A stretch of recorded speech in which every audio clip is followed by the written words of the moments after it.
Okay, it's that time of the show where we kickstart with our movers and shakers segment. So lots to talk about on individual names. Bharti Airtel and Infratel are the first stocks on our radar. Rima, why are you watching them today? Well, they are under pressure, and that's on account of the fact that the Bharti Infratel and Indus Tower merger deadline has been pushed yet again. This has happened for the second time now. The first deadline was 24th October, then it was pushed to 24th of December. But since they didn't get the required DOT approval in time, the board has decided to extend it further by another 2 months. So now the long stop date for the merger is 24th of February. That said, the management in its release says that there is no assurance that the merger can be completed within the extended time frame. Now, this news is negative for Bharti Airtel as well as Vodafone Idea, because remember, both these entities have stakes in the tower companies. Bharti Airtel has a 53% stake in Bharti Infratel. Vodafone Idea had about an 11% stake in Indus, and once the two companies would have merged, Bharti as well as Vodafone Idea had plans to sell their stake, so their monetization plans have gotten delayed. Edelweiss says, considering it's been challenging to secure the merger-related permissions over the last 18 to 20 months, we believe that Bharti Infratel could call off the merger. They're cautious on the stock, A, given the weak tenancy, and secondly, the merger risk. So they have a hold rating on the stock with a target price of 293.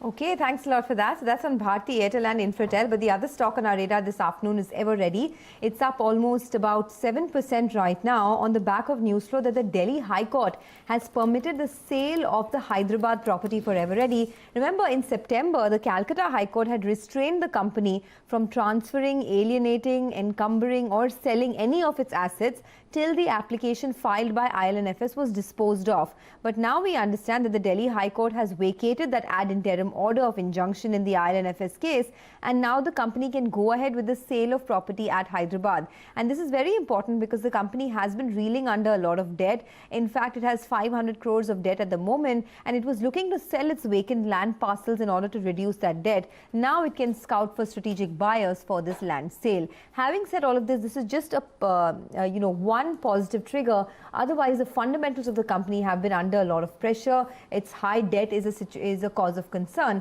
But today, because the Delhi High Court has permitted the sale of the property, that's a positive for the stock. Thanks, Sonia, for that. Let's move on and talk about one of the big outperformers of 2019, and that is Dr. Lal's Path Lab. The stock has gained 60% this year, but it's now trading at hefty valuations of 50 times FY20 price to earnings.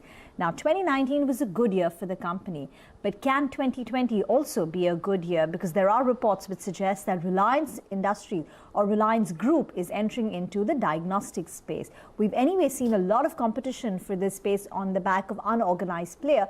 Can the Reliance Group disrupt the pathology and the diagnostic business? Let's hear out what the management of Dr. Lal's Path Labs has to say on that development.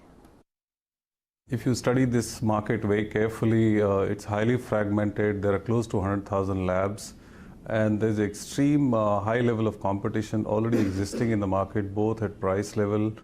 Market is highly unorganized, so there are few players at the top, organized players who are really trying to offer services which really helping the market to shift from unorganized to organized players. So my view on competition is that any competition that is organized, branded, trying to offer value-added services to the consumer is always good for the industry, because it will definitely lift the quality standards and service standards. Any organized competition, branded competition, in my view, is always welcome to the industry. Realization, if you study the pricing pattern in the industry for the last 10 years, has actually been coming down. If you index it for the inflation, the prices what were existing about 10 years back today is much lower. And directionally also it's moving downwards or staying there. This is what the guidance we've always been giving, that the growth for us is always volume dependent, not too much on pricing dependent. All right, so that is Dr. Lal Path Labs, one of the strongest stocks, in fact, up almost about 65% in 2019 and going strong, so up over 2% at the moment. But so is the case with many of the other names in that space. So that's been one space that the street has liked. But moving on, metal stocks are also on our radar this afternoon. Commodities editor Manisha Gupta is here to tell us why she's watching these names. Manisha. Thank you so much for that, Sonia. Well, yes, metals on fire. Even as the LME markets are shut today for a second day in sense of Christmas, but we have seen the steel prices continue to gain in Shanghai. Well, it is the latest statement from the US president saying that there is going to be a signing ceremony between US and China for the phase 1 deal that has been supportive. In any case, in the last many sessions, we've seen support for the metal prices as you have seen the economic data improve, especially from US, whether it has been about housing sales, export-import numbers, confidence data, labor numbers, all of that has been positive. Similar is the case with China, where we have seen the export-import numbers, the manufacturing data come in on the positive side. Also, the winters are not very harsh right now, so you have seen the construction activity just about continue in much of China, and that has led to demand for steel on the higher side.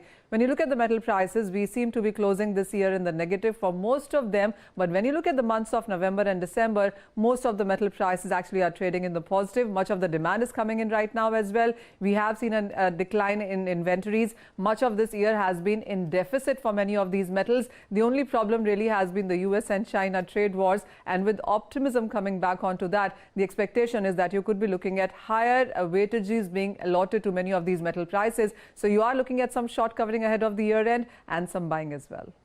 Thanks, Manisha, for that. BPCL is a stock which has also done well in the last couple of months. In fact, this year it's up 30%. If you look at it, map it since August, the stock has gone up 50% from levels of nearly 300 now to 480 ever since the news of BPCL's divestment was known. But now what we understand is that the divestment of BPCL will spill over into the next year. Sources suggest from the government that the government will need at least 6 to 8 weeks for conducting due diligence after receiving expressions of interest from the interested parties. Sapna Das has been tracking all those developments. Sapna, over to you. I think what the government clearly has in mind is that they do not want to be tied up to any particular target or to any particular date, especially as far as the BPCL stake sale is concerned. There's a detailed and a lengthy disinvestment process, a strategic disinvestment process. At no point in time can that be cut short. For example, even after the expression of interest, a minimum 6 to 8 weeks time will be required for due diligence alone, wherein investors will be given enough time to go forward and make their decisions so that they are ready for the financial bids. Also, in terms of the open offer, a lot of questions have come up on this front. Well, it's pretty much clear that there will have to be an open offer as per the SEBI norm. As far as the BPCL stake sale is concerned, around 50 to 60 odd days is what is provided, so that will also have to be kept in mind. Keeping all of these factors in mind, it's most likely that the BPCL stake sale process will spill over beyond the March 31 timeline. Sometime in the new financial year is when you can expect the transaction to get concluded. In terms of the other strategic stake sales that are on way for the current financial year, when it's likely that NTPC will complete the acquisition of THDC and NEEPCO in the current fiscal itself. What happens to the FY20 disinvestment target? Well, at 105 lakh crore, that's a pretty ambitious number that we're talking about, and possibly there could be some slippage as far as that number is concerned. Okay, well, we will continue that discussion on the BPCL divestment and what brokerages have to say on PSUs in a bit. But before that, let's take a short break. Coming up on the other side, Tata Motors has unveiled what they're hailing as the country's first made-for-India elective SUV. We'll get chatting with Pratap Bose, who is the Vice President Global Design at Tata Motors. Stay tuned.